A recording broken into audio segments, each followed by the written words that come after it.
Good afternoon, everyone, and welcome to the Out and About Live Advice Centre here today at the Southwest Motorhome and Campervan show. We've had some great talks already, and we've got another great talk now with Kat from Wandering Bird. Too much. So No, downplay it. Kat from Wandering Bird and Tash from Life Beyond Bricks. So please put your hands together and welcome to a good talk. Thank you. Thank you very much. So, hi. So for those of you who have seen some of the other talks here this weekend, thank you. This is my dog, Mac. He might be quite vocal. This one works a little bit differently because this is all about solo travel, both for male and female, but predominantly, well, me and Tash are both female. So we'd generally like to ask you guys if you've got any questions, and we'll use those as a starting point. If you don't, we can ramble for hours about all sorts of topics, but we want to make use of your time. So if you've got any burning questions, we're flipping it around. We'll start with the questions, and then we'll go on to cover other things which we think are useful. But to introduce ourselves, go ahead, Sihan. Thank you very much. Hello, I'm on. So I'm Tash, one half of Life Beyond Bricks. Obviously, predominantly travel full-time in my motorhome with my husband and 3 cats. But a few years ago, I actually got my own campervan, and I've been out embarking on solo adventures all over the UK. Yeah. And I'm Kat from Wandering Bird. I travel with Mac most of the time. So started off travelling as a family with my husband and daughter. She then grew up and became far too cool and has gone to university and doesn't travel much anymore, though she did come with me for a few weeks last year. And then we travelled as a couple for a while, and then we separated a couple of years ago. So I've been travelling solo ever since. And I've gone all around Scotland, all around Ireland, went up to Iceland and back on my own last year. And next week I'm starting off to Norway, and my plan is to drive all the way up to the very tippity top of Norway, up to Nordkapp. Going to go up through Sweden and down through Norway, and 90% of that is going to be on my own. So we've got a fair amount of experience. Yes. Our first trip together as solo girls in vans was around Norfolk. It was wild. It was March, and I don't know if anyone has followed us on YouTube for a while, but I borrowed a van from a company that didn't have any heating. I thought it would be fine until I opened the sliding door one morning and it was snowing. Yes. And it was so cold that Tash in her little van with heating decided that, do you want to take them? Decided that she was going to stay in her van, and me and Mac were sitting there huddled up. But it is where I learned you could put an electric blanket on an EcoFlow, so that was quite useful, wasn't it? Yeah, it was. It was a good bit of advice. Good learning curve. So, does anybody have any questions to start us off? Don't be shy. This is your time and space. Go for it. Oh, we got a... So, main question. I often parked up in cities, in rural places, on the side of the road mainly. I don't do much campsite parking. But it's just the safety of that thing. I've always got a fear of someone knocking on the door, asking you to move on, or someone being a bit against it. Have you got any advice on it? It's a bit more anxiety that that's going to ever happen. Is there any advice you could give in regards to that, and if that situation were to happen? What kind of van have you got? I've got a little micro camper. On the outside, it would look, apart from festival campervan stickers, it would look like a works small van. It's a Nissan NV200. Do you want to go first? No. So this is a really common question, and you're not the only one who's got this. Has anyone else got this concern? Yes, lots of people have. So the quick and not particularly helpful answer, so I'll start with that, is that if you are worried about it, you should use appropriate approved parking places. And the trade-off between not using those and therefore not having to pay for it and being able to park perhaps in a city or somewhere else is that then runs the risk that if you are asked to move on, you do need to move on. And that was the law that was passed a couple of years ago, the Police Crime Sentencing Act thing. It very much states that you're not breaking the law by parking there, as long as there's no parking overnight signs, I think. But you're not breaking the law by doing it. What's breaking the law is if when you're asked to move on, you don't. So that's something to be very aware of, that if you are parking somewhere that's not approved, you should move on if you are asked. The problem that we've got, especially here in the UK, is that there seems to be a much higher, let me use the word animosity towards people who look like they're getting away with parking without paying for campsites and all the rest of the stuff. And the attitude, certainly in places like the NC500 and places where you could get away with it before, I think has changed. Do you think that's fair? Yeah, I think that's fair to say. And not as unhelpful as it is, that would also be my thing, is You know the Answer it. rules. Answer You have to answer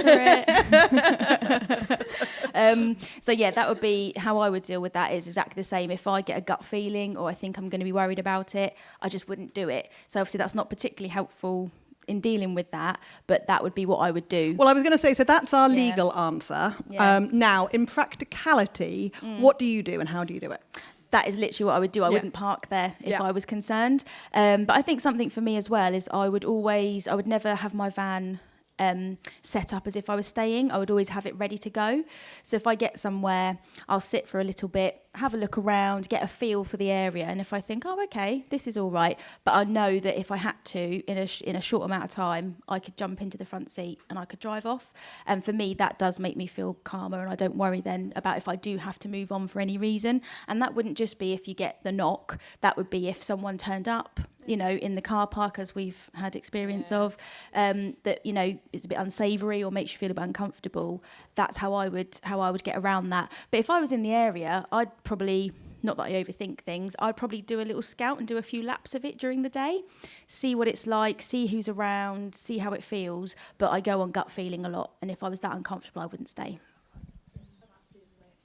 Yeah. You should always do. And one thing I will say is that if you are parking somewhere like that, don't stay for more than a day or a night. People will tend to be, they might be visiting someone, and then if you drive on the next day, you haven't got any issues. If you're there for 2, 3, 4 nights, that's when people start to get quite annoyed and whatever. One thing I will say is cities and towns are getting better at providing overnight stops. Had a brilliant couple of nights in Wells last weekend. Good stop Behind there. the pets Behind at home. the pets at home. Yeah, Good stop it's there. approved for vans overnight. It's £7 for 24 hours. Wells. No, Yeah, Wells. Wells. W-E-L-L, yeah. Literally Wells. down the road. It was a gorgeous city if you've never been, amazing. But I managed there was a space for a 6.7 metre motorhome, and it's approved. It says approved for 24 hours, including overnight stops. We stayed there. It's really Yeah. good, and you can walk to the cathedral, and Yeah. you've got Tesco behind We went and saw you. a Queen tribute band there last weekend. Oh, nice. It was magic. Very nice. Yeah. It was magic. Thought you got away with that. I spotted that. But yeah, you're absolutely right. Actually, more and more places are providing places that you can stop over. So that's always really helpful. Yeah. I'm trying to think if there's anything else that I do.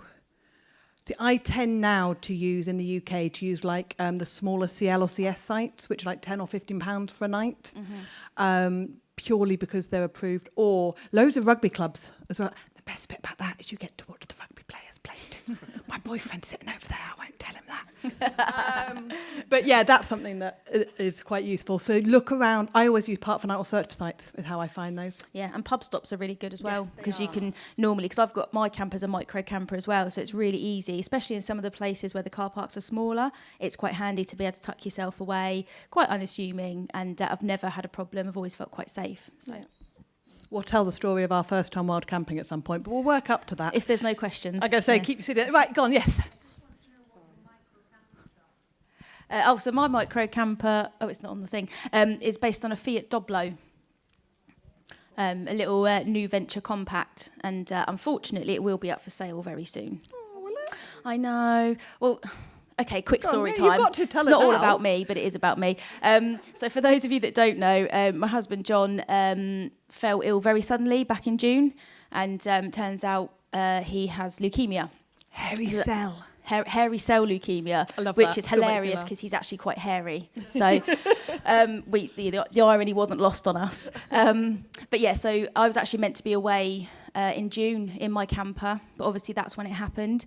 And so now our lives are a bit different, so it just won't get the use that it was going to get. So don't want to get emotional, but I am going to have to sell it, I think.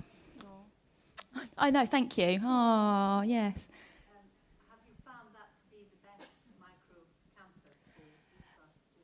I liked it because I like the Fiat because it's reasonable price to run compared to my previous camper was a VW T5.1. Beautiful van, but the rock and roll bed got on my nerves after a while because once it's out, you can't use the rest of the van.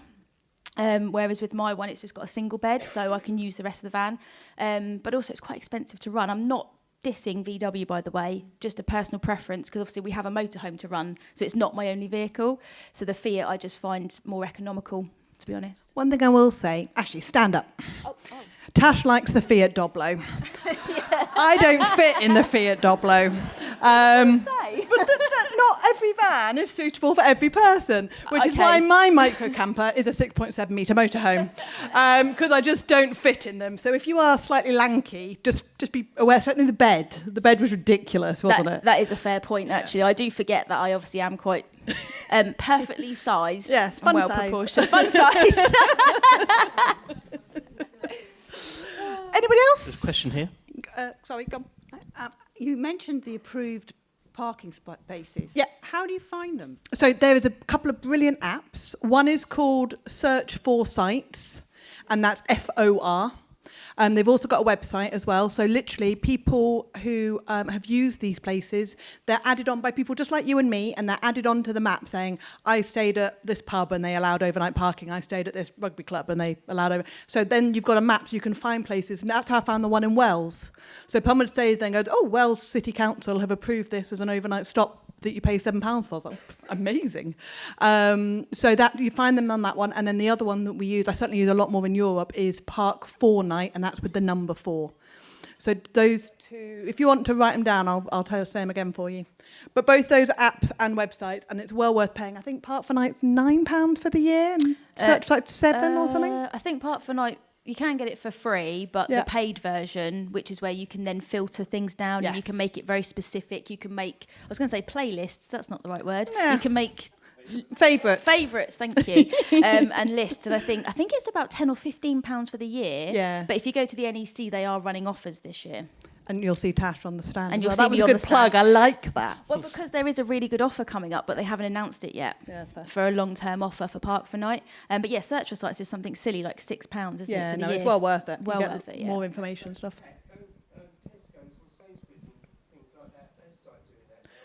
Not always. A lot of Morrisons do occasionally as well, but not always.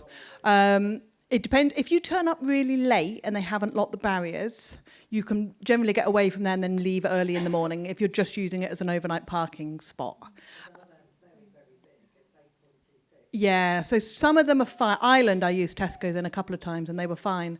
But if you're not sure, I tend to either go in and ask and say, I'll come and have breakfast in the cafe or whatever in the morning. Is it all right if I stay overnight? Or I go somewhere. And normally they're on some sort of industrial estate and you can just park down the road and it's not a problem. So. Hello. I'm really new to all this. I'm only on my second trip. I've got a VW California. Nice. So obviously it doesn't have any toilet in it. And I was planning on staying at some Britstops pubs, but then I realised, well, actually there's no toilet facilities, and I'm a bit funny about using the toilet in the van.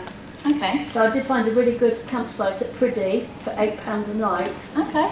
for last night, but I just want your advice on what you do for using toilet facilities in a smaller van. To be honest, I actually prefer to use my toilet in my van because I'm a bit funny about going to the toilet in public toilets. So I'm actually the other way around.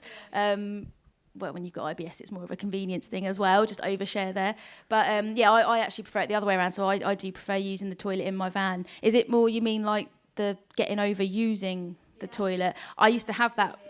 Yeah, to be honest, I just have to get on and do it. I don't know if don't mean that to sound as brutal as it does. But I was totally the same as you when we first got a motorhome, and John can use any toilet anywhere, anytime. I'm a little bit more boy. He's a boy. Boys Exactly. do that, He's a boy. And I had to get used to it. And I remember the first few times it's like a weird mental, like a stage fright thing. But once you get used to it, I'm like, no, actually, I prefer I want to use my own toilet. And you'll get the other way around. You just got to try it, but just give yourself plenty of time, and that's another thing. And I know this is going to sound really silly, but parking somewhere that's nice and calm, that you feel comfortable, that really helps because you're not like rushing and worrying about who's outside and what's going on. The other thing, if you're worried about emptying it, as somebody told me this great trick, put a little bit of Vicks under your nose when you go and empty it. It makes it a lot nicer. My dad's a paramedic and he does that for work. He puts a little bit of Tiger Balm under his nostrils. So It's a good idea. Anybody else got any? Yep. We do sort of 50-50 parking on car parks and pubs and other nights in pop sites. My question is, And we're quite lucky in Wales. In Paris, you can park one night a week in any of their car parks. It's perfectly legal. But my question is, if you like a drink and you've had maybe 2 or 3 alcohols, you're over the legal limit for driving, and you're not on a private site. Where does the law stand with you being in charge of the vehicle? Well, so I've asked this question because, I've linked with the police and I have asked them this question, and they say that they can't make somebody who's over the limit drive. I say you shouldn't be drinking if you're staying somewhere you might be asked to move on. If you want to have a few drinks, stay at a campsite, or ask the pub if you can stay in their site if you have a few drinks. That's what I would suggest. I do not suggest if you're going to stay off-grid, whether that's wild parking or staying on a road or staying in a city, where you might be asked to move on, you shouldn't be drinking more than whatever the limit is. I'm a court reporter, and the police quite often do people for being drunk in charge of a car, even if they're in an Asda supermarket or something. So they can do you. Yeah. And there's also so many non-alcoholic alternatives. That's very true. There's loads now, and people don't realise, the Thatcher's Zero is unbelievable. Do you want to say that standing outside? No, it is pretty good. And even with the pack we got there, gin and tonic, I don't think you can really tell the difference, unless you like getting absolutely hammered. I was just going to say that. I love the gin and tonic, and I had both versions that came in the pack, and I thought they were really good. I never got one. You don't have a pack? Maybe. I never got one. Where's Michael? Thanks. Anybody else? Speak now if you ever hold your peace, or we'll start. Go for it. Any tips about having a pet with you when you're travelling with your cats, dogs? Yep. Well, you've got both covered here. Yeah. Although you don't take your cats when you were solo, did you? No, because they don't all fit in the van. They have more apparel than I do, so they don't. Yeah, they stay in the big van. Fair enough. Any tips for travelling? I suppose no, you've never really done it solo, have you? I've never done it solo, but I think it's 2 quite different experiences, because obviously with the cats, it's more about their comfort and convenience in the van. Like now, we've parked somewhere near the grass so that the girls can go out and Tinkerbell's hunting things as we speak in the grass. But obviously that doesn't really affect us for days out, whereas obviously it's the complete opposite for yourself, because you can't necessarily... We could leave the girls in the van for a few hours at a time quite comfortably because they'll go to sleep. Yeah. We've got cameras in there, we've got Wi-Fi temperature sensors in there, whereas it's completely opposite, isn't it, for yourself? Yeah, so I travel with Mac, who is over there in that corner, and he does change the way that you travel. So he's a 6-year-old Cocker Spaniel now. Well, he's some sort of Spaniel. We don't quite know what he is. But I do leave him, and I'll leave him on weather like this, maybe for an hour or so. Yesterday, when it was throwing it down, it was quite cool. I left him for a couple of hours. He's fine. But that's because he's happy in the van. He's calm in the van. When I did a whole talk about dogs yesterday, and just things that I did to help like relieve his anxiety in little short trips, we got used to the van. One thing I've not or don't do is I don't shout at him when he barks when someone comes near the van, because when I'm on my own, and I went all around Ireland, stayed off grid every single night, and we sometimes have this hilarious thing where he sits up in the middle of the night and wakes me up, so I sit up like, what's going on? And we both listen intently for a few seconds, and then he goes back to sleep, and I'm going, well, what the freaking hell was that? And then I'm like, what? I'm listening intently. I still need to get some outdoor cameras or something on my van, but I haven't got them yet. So what I don't do is I don't tell him off for defending our little van. But otherwise, it doesn't really affect, because I prefer beaches and mountains and out. I don't really like cities and museums. They're not my... Castles are fun, and there have been some that I've not been able to go inside because it's too hot to leave him in the van. But apart from that, it doesn't really affect me all that much. He's going to love Norway, hopefully. No, so he did when he was little, and we had a little crate between the driver and the passenger seat, and he was a tiny little puppy, and he sat there, we could check he was all right, and then one day he managed to crawl his way out of the fabric crate and popped on the top and went, hi, Mum and Dad, what's going on? And we were like, oh, that's not good. So then we got a metal crate. Has anybody here ever tried a metal crate in a van? You will not have any skin left on your shins by the end of the week. It's not fun. So now I've just got a harness, and I've got several tethers. So I have one that tethers him into the seatbelt clip. I've got one that goes around the back of the headrest when he's on the front seat, which means he can do a billion turns and then settle down. And then I have another one, which is almost like the seatbelt one, but it's the double one when he's on the back passenger thing, so he can still sit up. But that's for him, that's easy. If you've got a larger dog, people have put like eyes in the floor and stuff, or you can tether them to the floor. Does that help? Good. It's quite funny you said about the fabric one, because that happened with the cats as well. Oh, did they? Yeah. One of them chewed her way through it like Hannibal Lecter, and then we were driving along, and then she just popped up and jumped up on the dash while we were driving, and we were like, oh, okay, that's new. So we had to get her a metal carrier as well, and so she can't chew through it.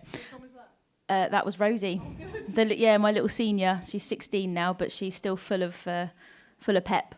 But yeah, I suppose I'd like what you said about the defending and not shouting at them, because we're the same with the cats. If they wake up in the night and they see or hear something, then I'm awake, and it's actually quite helpful, isn't it? Yeah, we had one this morning where a guy walked past the van with his dog off a lead, and Matt was on a lead, but it was a lead that let him go outside.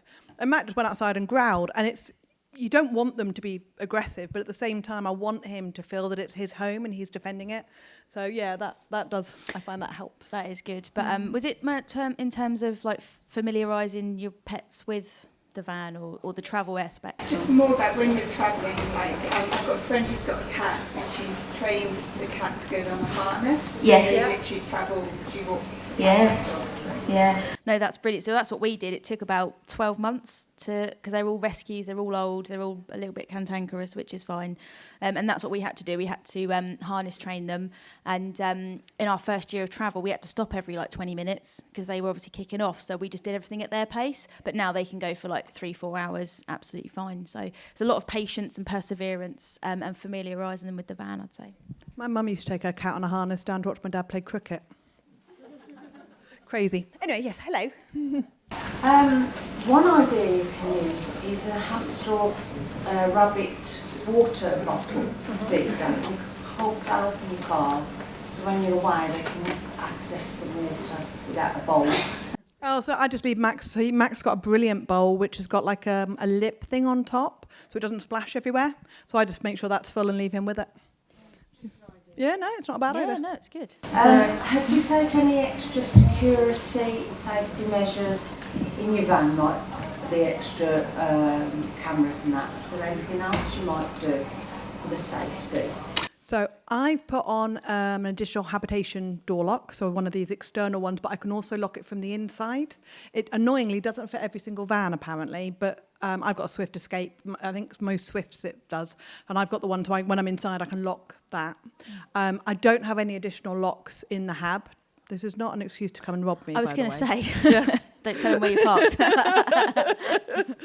What about you? Have you got any additional security measures? No, because I suppose on the micro camper it's a bit different being a panel van, so I haven't felt the need to have any additional sort of locks, because it's not the same as on a coach built where you can get additional locks, but I've never felt the need for them.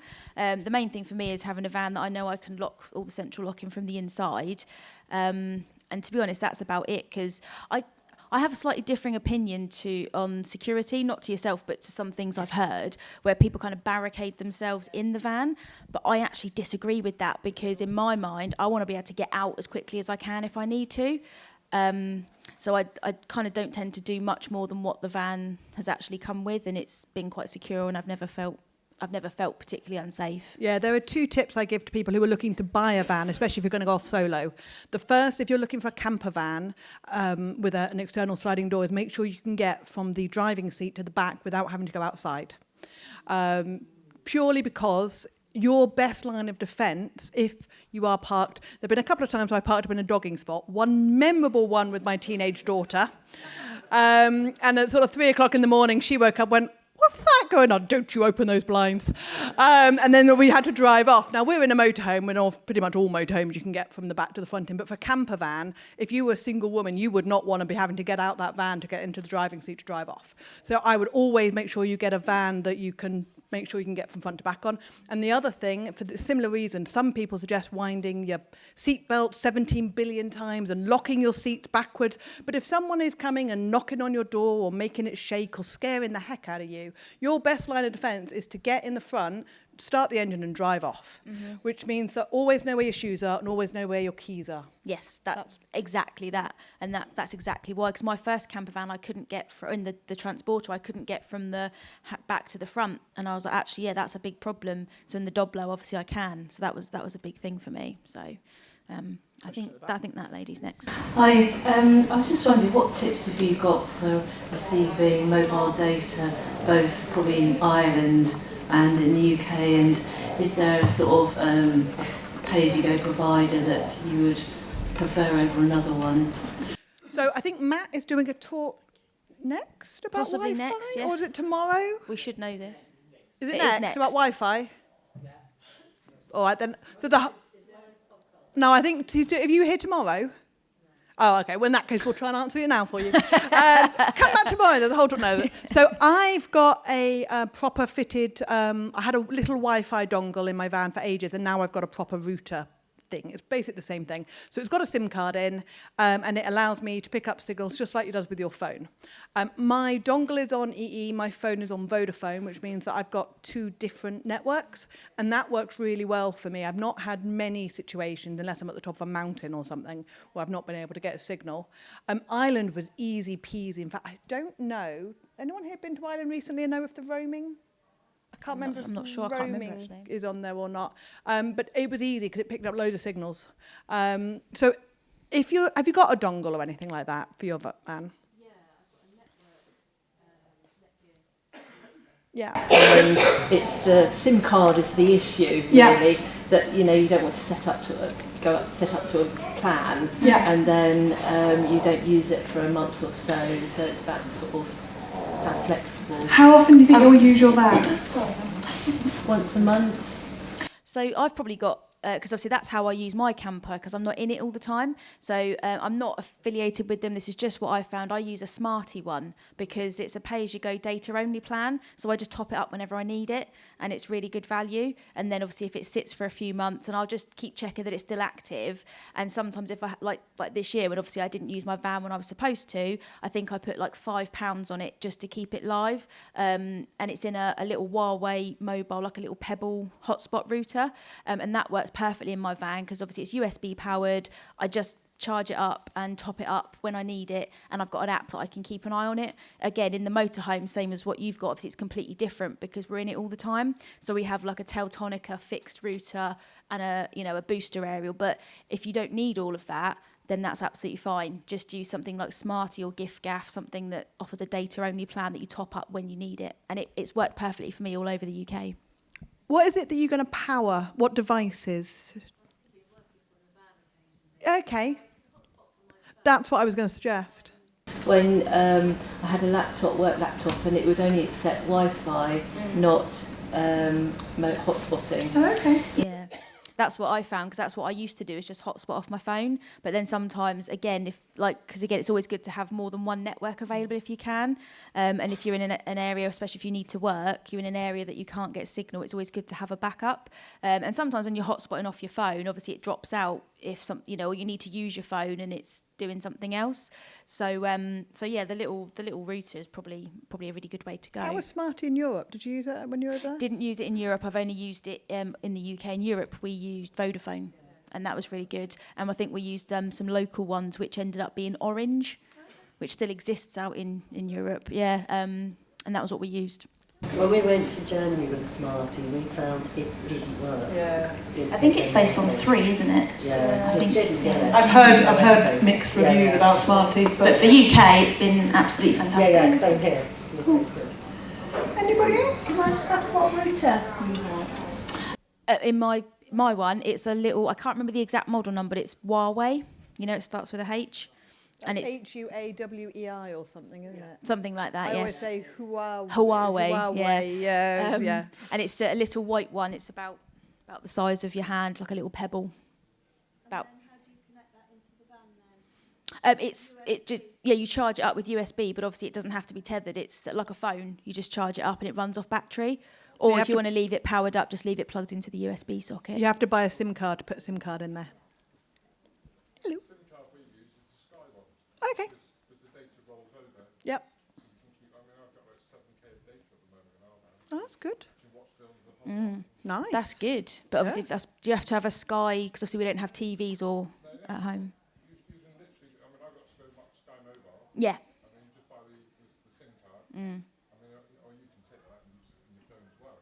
Yeah.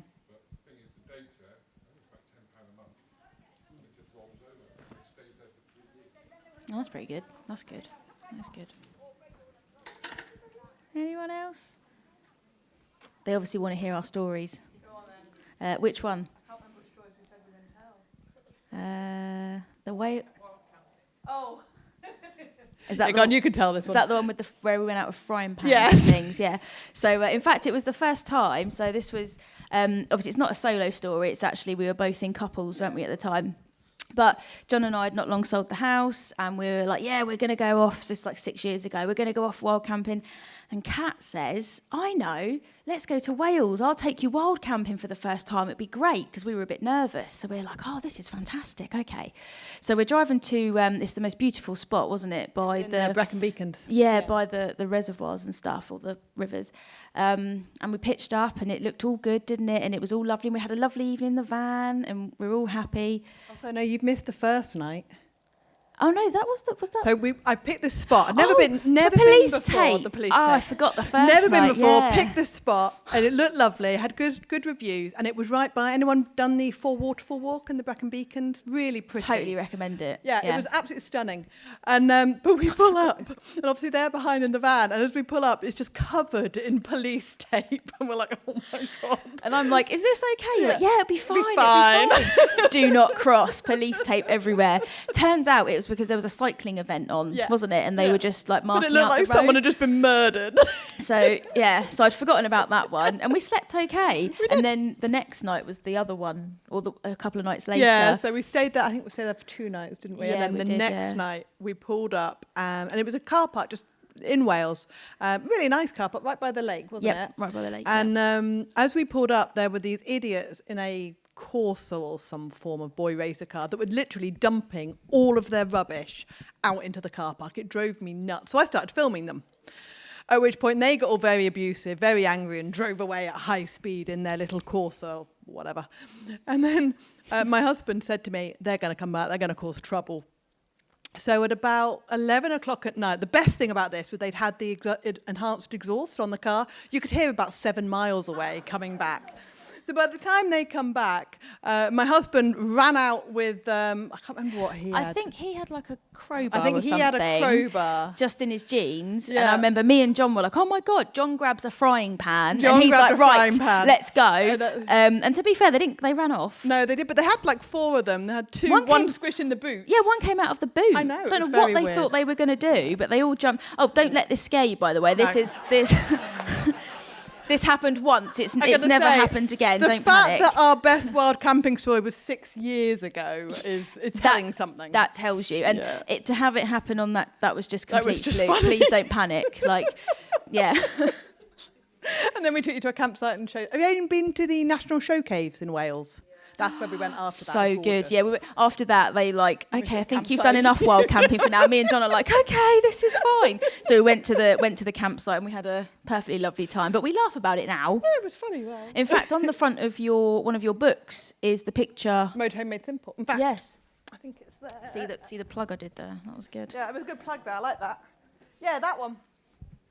So that is, I borrowed a Bailey van for the day, and that's your van there. And we borrowed it. Well, we had one from Erwin-Heimer on loan for a year, and that was the with the police tape. Do you like the clever use of photography, so you can't see the any police of the tape in there?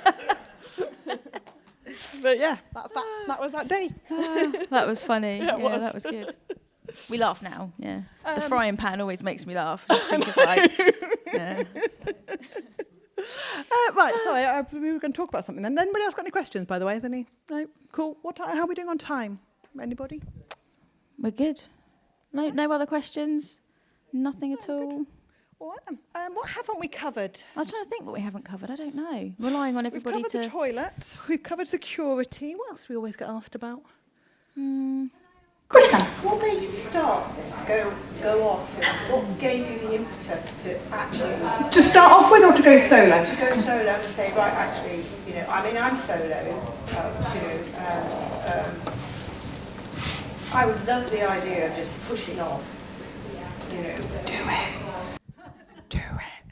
Do you know what? So mine started when my husband and I separated. So that was summer 2022. And we'd just come back from Germany. It had all gone horrendously wrong in Germany. So I was parked up on a campsite and he stormed off into the sunset.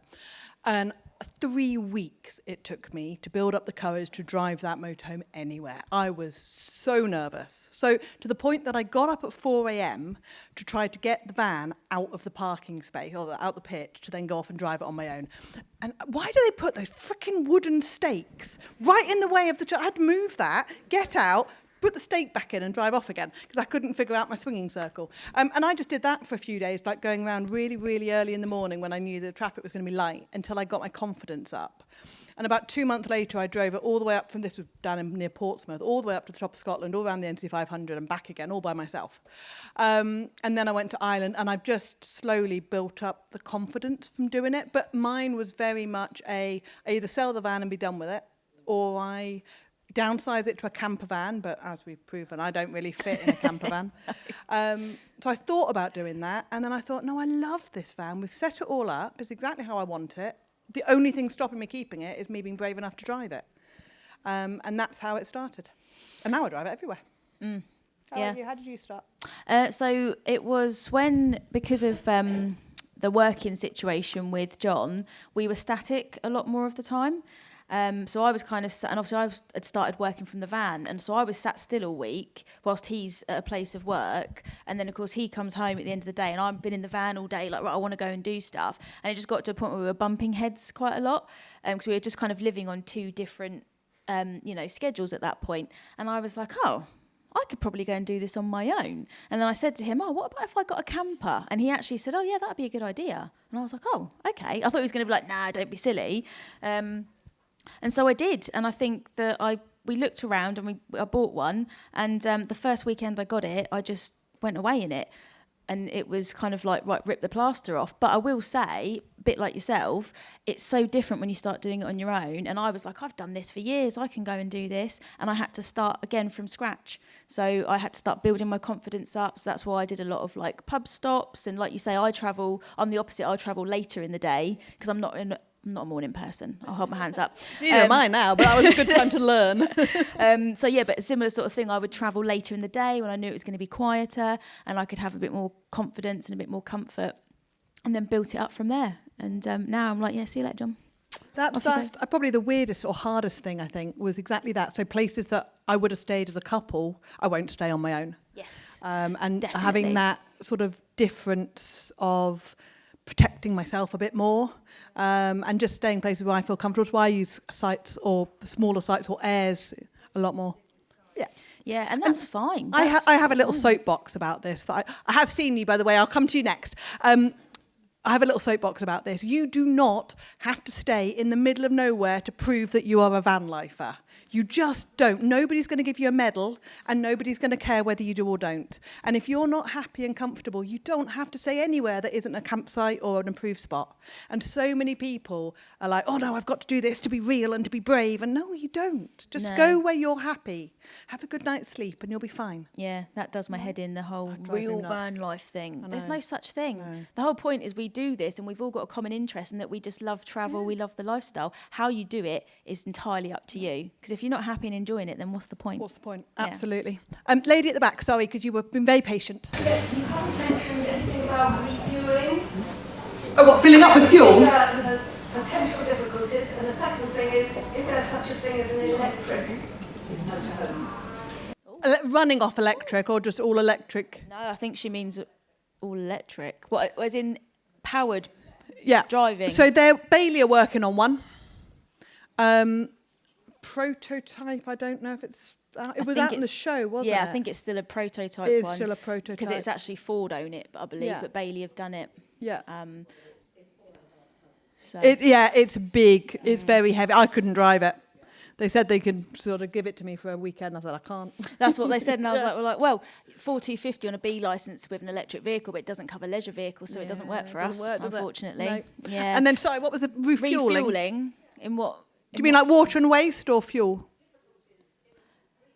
But what, as in going to the petrol station and...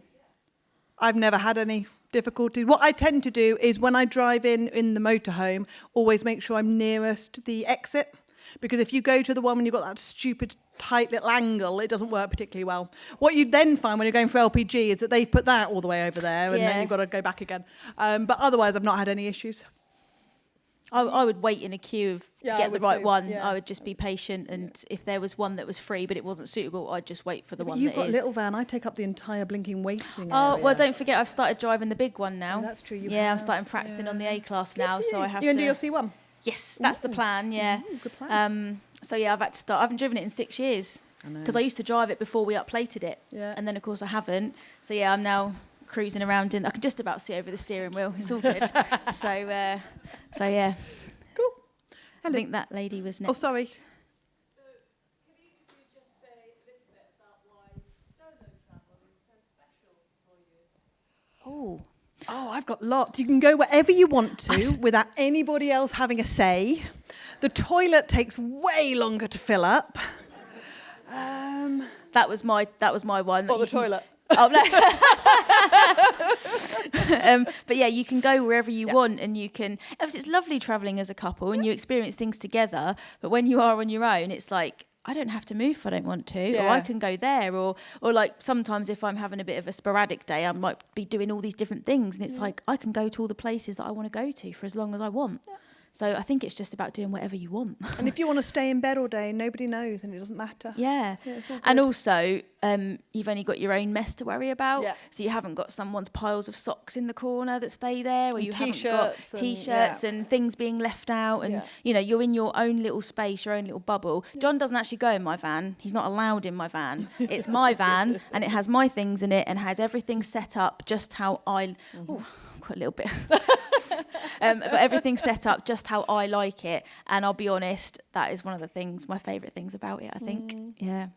They're both good. I wouldn't never not. I mean, I travel with my boyfriend and stuff when he can, but he works, and I drop him off at an airport, and I go off quite happily on my own again. They're both great, but it is. Do you know what the best thing about it is, from my point of view? You feel like a badass. Yeah. You do. You get somewhere, or you've dealt with an issue. Like, I fixed my toilet this morning. It had a light on, and now it doesn't. And I did something, and it made it better. And you just feel like you can tackle the world. I think everybody should travel solo, even if it's just for a week. You do. You feel so brave. I did that when I changed my own number plate bulb. I went into Halfords. I did it all, and I was like, yes. And you do. It's silly, but it feels amazing. It does. Yeah. Yeah. There was a couple more. Sorry, yeah. Yep. How far ahead do you plan? I am going to Norway next week. As your first time? I would go down the road. I would go down the road to a campsite. I'd stay there for a night. I'd go down the road to another campsite, stay there.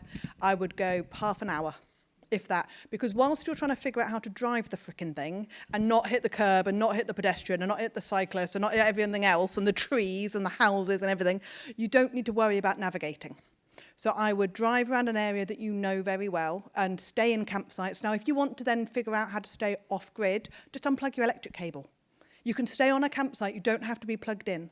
And you can then test all of your systems. You can check that you know how to use everything.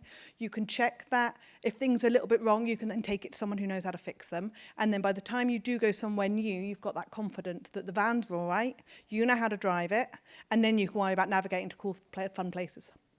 I would totally agree with that. Yeah. It's always a good idea as well to, if you get someone to show you how a system works, like film it, and then you've got that video there if ever, because sometimes you know how to do something, but when something goes wrong and you're in a bit of a stress, you panic. So you've got that there. Have all of your emergency numbers, have your dimensions of your van, just have that on a post-it on the visor or something, so you've got everything to hand.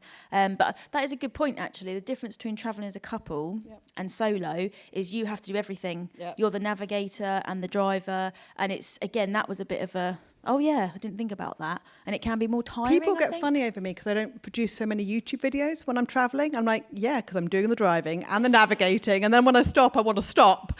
And so you just don't have as much time. That's one thing that you don't do so much. I definitely found that. Yeah. Remind me to talk about living in a minute, but that's another one. So I think the Sadie was next, then we'll come to you. And what are your favourite road trips? Iceland was amazing, but very expensive. Norway next week's going to be amazing. All of them, to be fair. Ireland was good. But Ireland as a single female was amazing because you speak the language and most people were very friendly. So I'd recommend that one. And I'd also recommend Germany, Holland. Yeah, all those. Germany's my favourite. I'm going to flip it. Where's the worst place? Where wouldn't you recommend? Oh, gosh. I know, that was mean, wasn't it? That was a bit mean. Shepton Mallet's meh. Yes.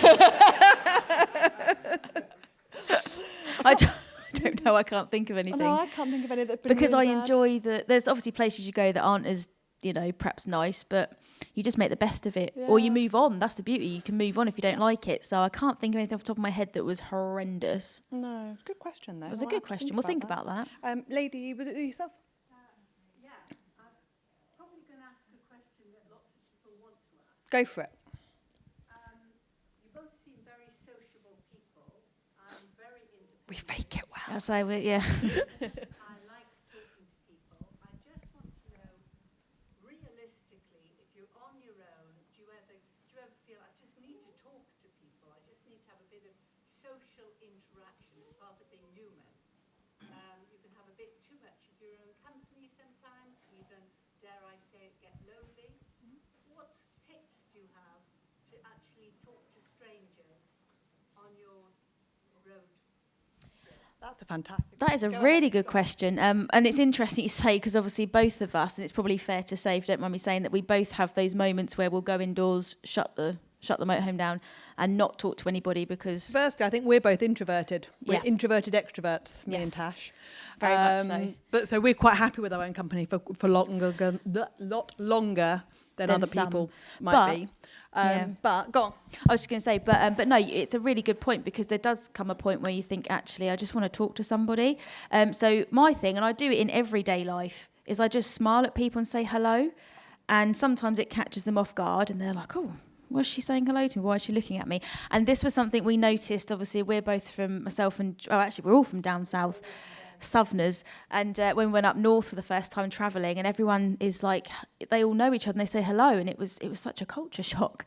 But I do that in everyday life because I think it's nice to smile at people, and I love it when you see people smile back and they light up. But sometimes that then sparks a conversation. In fact, is that not how we first met? No, we met because you stalked me. No. Or you stalked Mac, actually. You stalked the dog. But what I'm saying is, we used to share, we didn't know each other, but we had the same storage place. And I said to John, I was like, I'm sure that's that cat because I recognise Mac. So he was the icebreaker, but you just go over, you smile and say hello. And then sometimes that can lead on to a conversation. And sometimes it's just the conversation you need, even if it's for 10, 15 minutes. And then I'm topped up and I'm done for the day. Ours was 3 hours. We we were on the storage unit chatting for ages, weren't we? We were, yeah, because I remember I was in the back of your van with Mac all over me. But that's the beauty of it. I've met people there and then, and I've ended up spending 2 hours sat outside their van or inside their van with a glass of wine, a cup of tea. I've only just met them.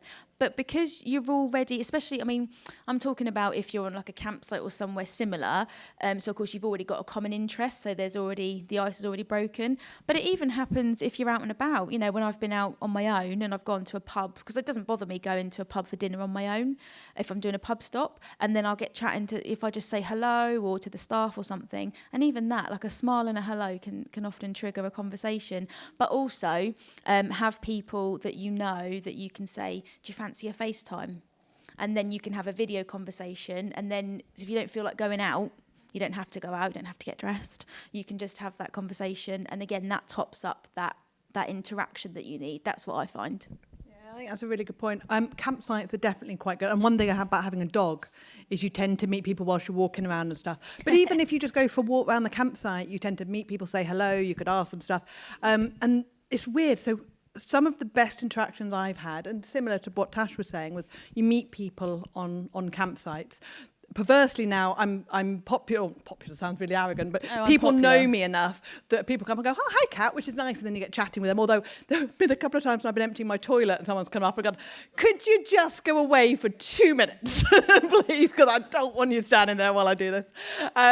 But so I think that I quite like sort of having a wander around a campsite anyway and chatting to people. But weirdly, when I've been wild camping on my own, so funny enough, Iceland was quite good for this, even though approved spot.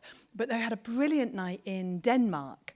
And we were wild parked up by the beach. And there was about 6 vans there. And there was a Danish couple, a couple of French, I think it was a German and whatever else. And they all had this massive fire. We all went and sat.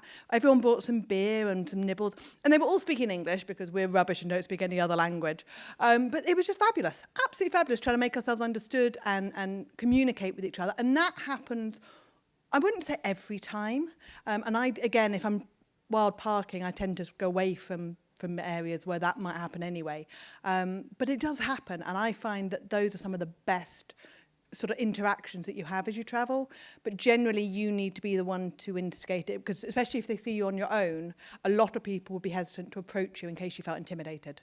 So you need to sort of make the effort to go and talk to them, was being my biggest advice. Does that help?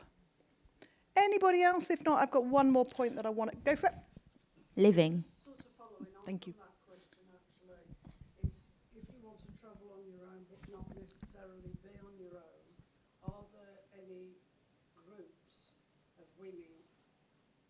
Trips out, but you actually get there yourself, but then from a social point of view and making new friends, because I want to travel on my own, but I don't want to necessarily be on my own, and I haven't got any motorhoming friends. Yeah. So I just wondered if there was any websites. There's the Women with Campervan group on Facebook. Yeah, it's very good. Yeah, really good. And they are regularly saying, I think they're doing one to Spain soon.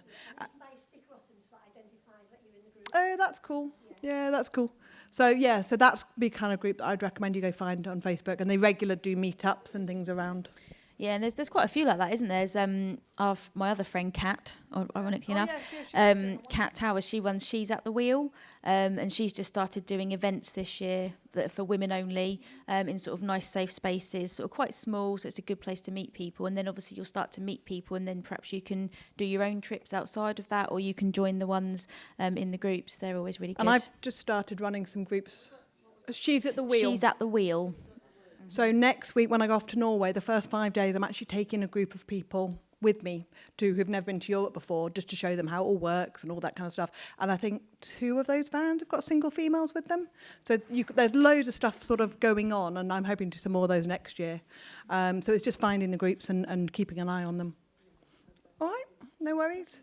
There's one more here. Are we on the screen it says about moving full time. Was that like through social media, like content creation kind of thing? How did you make that leap? Oh, you mean in terms of finances? Yeah. Do you still work other jobs through social media? How do you kind of do it? Well, Tash is doing a whole talk about this at 2:30, aren't you? I am actually, about becoming a digital nomad. Yes, nicely done. Thank you very much. Yes. So yeah, we are doing that. But to be honest, it was a bit different for myself because back sort of 6 years ago, I think there was yourself and Darren and only a couple of other people that we'd actually seen online that were, doing longer term trips and things. So when we did it, myself and John, we just decided that we had to go all in, sell the house if we wanted to go long-term travelling. Pretty drastic. So we actually had a gap year in our first year, so we didn't work. So we've had to do it the reverse way, where we've had to now figure out how to earn money on the road. So it's not just through social media and different things like that. I've actually started my own business, working online. Obviously, we come and do things like this. And you can do physical jobs as well. So myself and John, before John fell ill, we were actually working on that leisure shop stand at every show. So we move around, work the shows through the season, and then the idea was we'd save up and go away in the winter. But it was a good way to move around the country, but it doesn't always have to be online. It could be physical as well if you've got something you can do. Yeah, I came into it from a different point of view. So we downsized completely so we could live on my husband's wage.